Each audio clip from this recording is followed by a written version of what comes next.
Selamat pagi dan salam sejahtera. Salam berjumpa untuk kita semua. Semoga dimanapun anak didik kami dan orang tua kami berada, tetap dalam keadaan sehat selalu. Ya, pada hari ini kita akan mempelajari tema 2, udara bersih bagi kesehatan.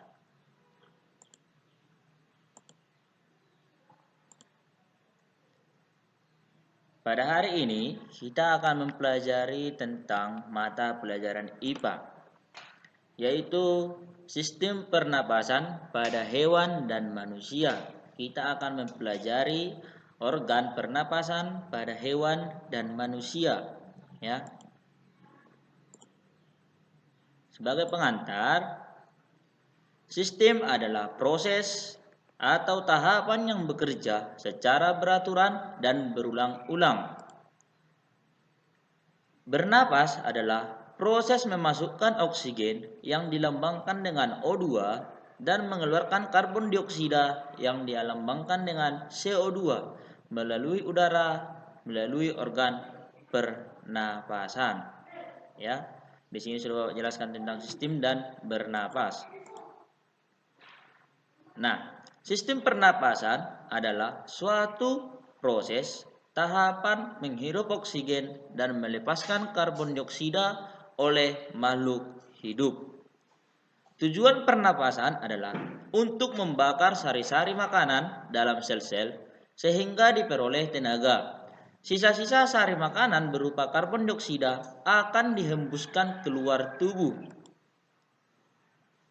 Karbon dioksida yang dikeluarkan pada proses pernapasan digunakan tumbuhan untuk membuat makanan melalui proses fotosintesis.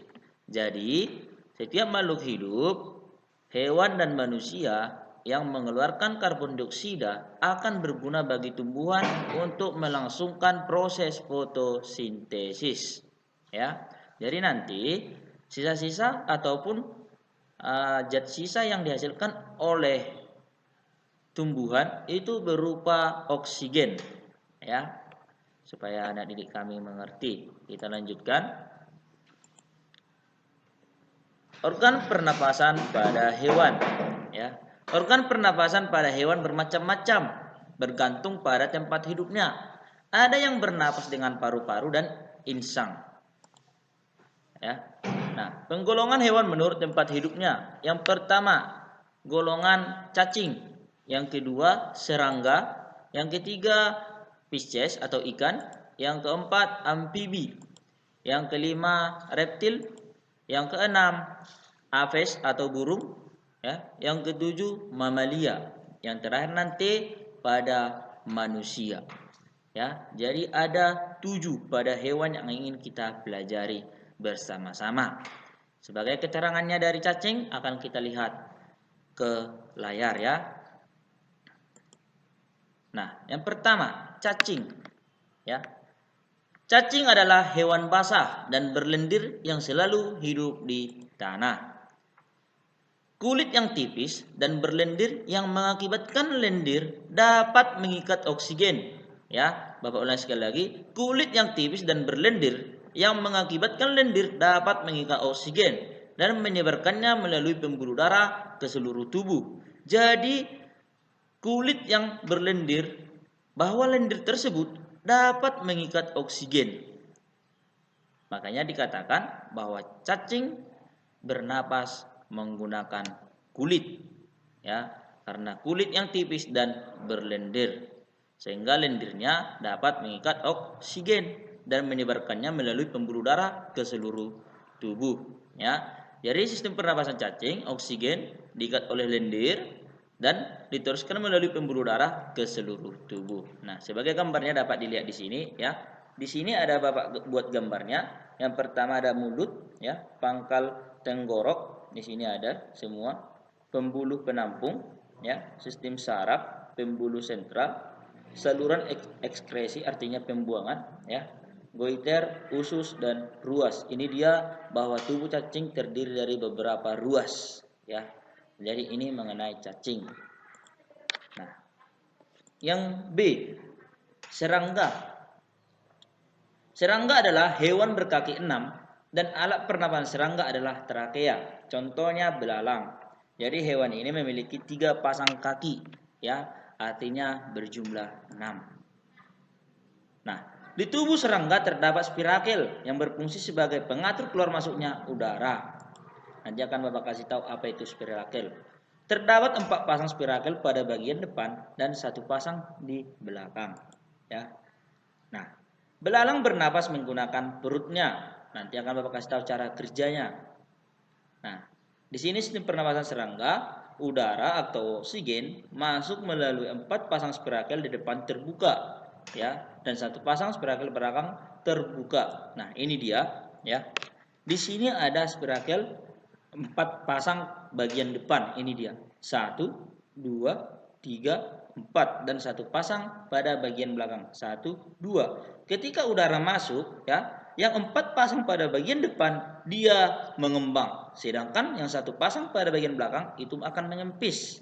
Nah, ketika dia mengeluarkan oksigen, 4 pasang pada bagian depan itu akan mengempis, ya, ataupun mengerut, sedangkan 1 pasang pada bagian belakang dia akan mengembang.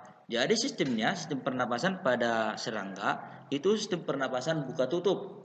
Artinya buka tutup pada 4 pasang pada bagian depan dan 1 pasang pada bagian belakang, ya.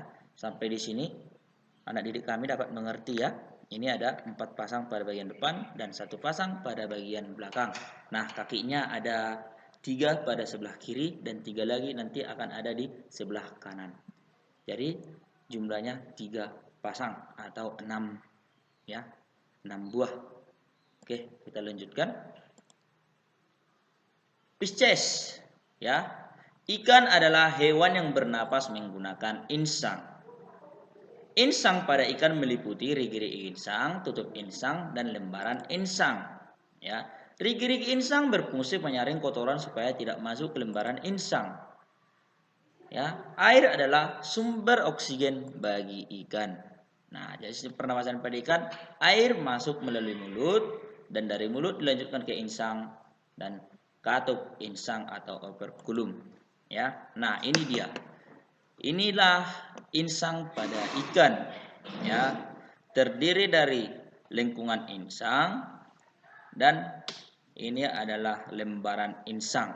Sedangkan penutup insang itu disebut sebagai operculum. Ini dia. Jadi sistem pernapasannya akan Bapak jelaskan. Air akan masuk melalui mulut ikan. Setelah air masuk dari mulut ikan, dia akan diteruskan ke insang. Insang banyak mengandung pembuluh darah. Jadi di sini dia akan menyaring atau mengambil oksigen dan mengeluarkan karbon dioksida. Ketika air masuk dari mulut, ya, operculum tertutup. Apa itu operculum tadi? Yaitu penutup insang, ya.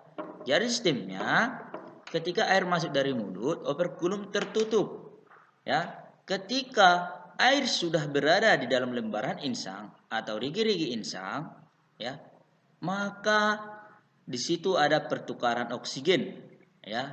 Dengan keluarnya air dari operculum sekaligus mengeluarkan karbon dioksida.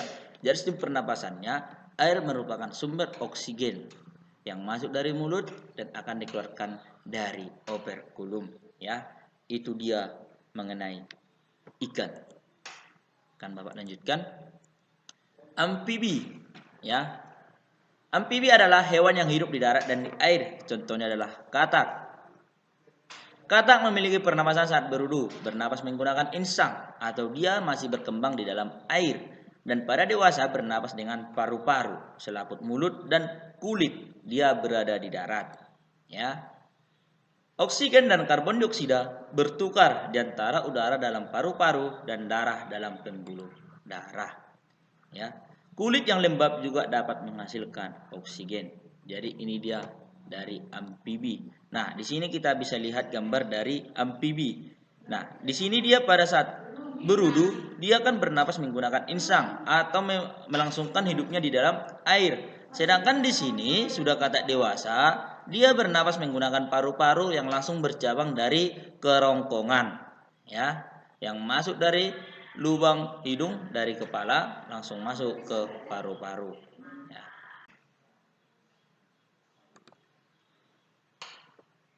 Kita lanjutkan lagi.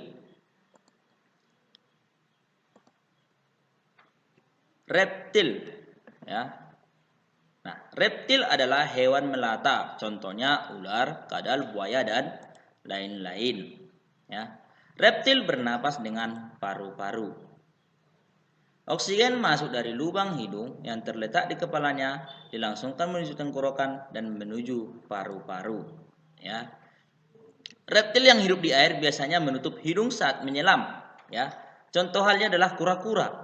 Ya, kura-kura saat berenang atau saat berada dalam air, dia akan menutup hidungnya supaya air tidak masuk ke dalam tubuhnya.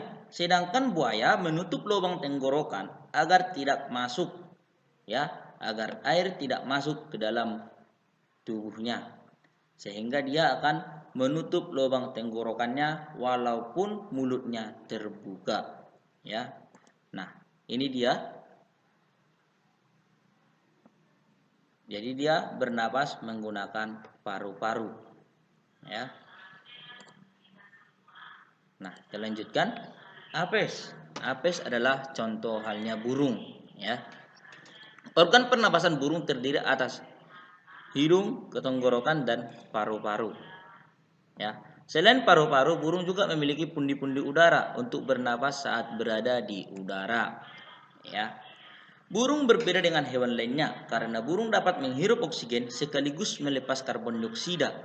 Nah, maksud dari kalimat ini, ketika dia mengeluarkan karbon dioksida, ya, Bapak ulangi, ketika dia mengeluarkan karbon dioksida, dia bisa langsung mengambil oksigen secara waktu yang bersamaan, ya. Ketika dia menghirup oksigen, dia dapat mengeluarkan karbon dioksida.